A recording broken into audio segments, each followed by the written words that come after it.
everyone! So today I'm making a vegan lentil nut meatloaf, and this recipe comes from the Minimalist Baker.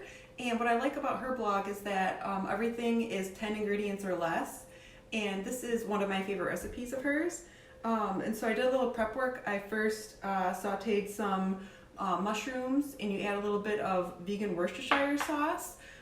There's one from Whole Foods that I get that's really good, or there's also the brand Annie's makes a version. And then I also sauteed some sweet potatoes.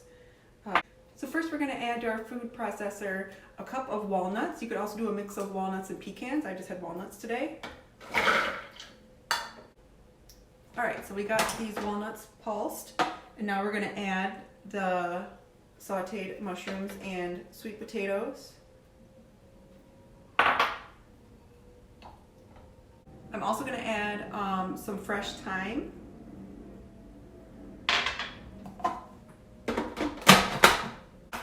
Alright, you may need to scrape down the sides a little bit a couple times just to make sure everything's getting mixed in. Alright, you want to make sure you're not pulsing it too much. You don't want it to turn into a paste. You just want everything to get combined. And normally you should add the lentils into the food processor. Because I have a bit of a smaller one, things get a little overcrowded, so I'm actually just going to mix it in the bowl. And when it comes to your lentils, you could use canned lentils, or if you are near a Trader Joe's, my favorite kind of lentils are these steamed ones that you can get in the produce department. So I highly recommend those. So I've added the mixture from the food processor into this bowl, and now I'm going to add the lentils. Now you also want to add some tomato paste, vegan Worcestershire sauce, and also some breadcrumbs. You want to add a little bit of the breadcrumbs at a time. So I've added in all the breadcrumbs and mixed it up. I'm also going to add in some black pepper.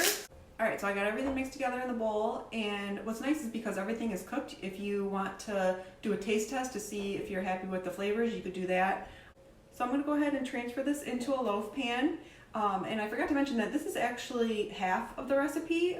She has the ability to change how many servings you want on her blog, and so because there's just two of us, I usually do just half of the recipe, so there's 4 servings, and I'll link the recipe below and you can check that out.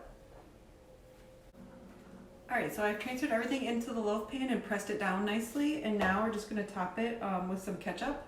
I usually use a little bit more ketchup than the recipe calls for, just because I think it is a nice flavor on it.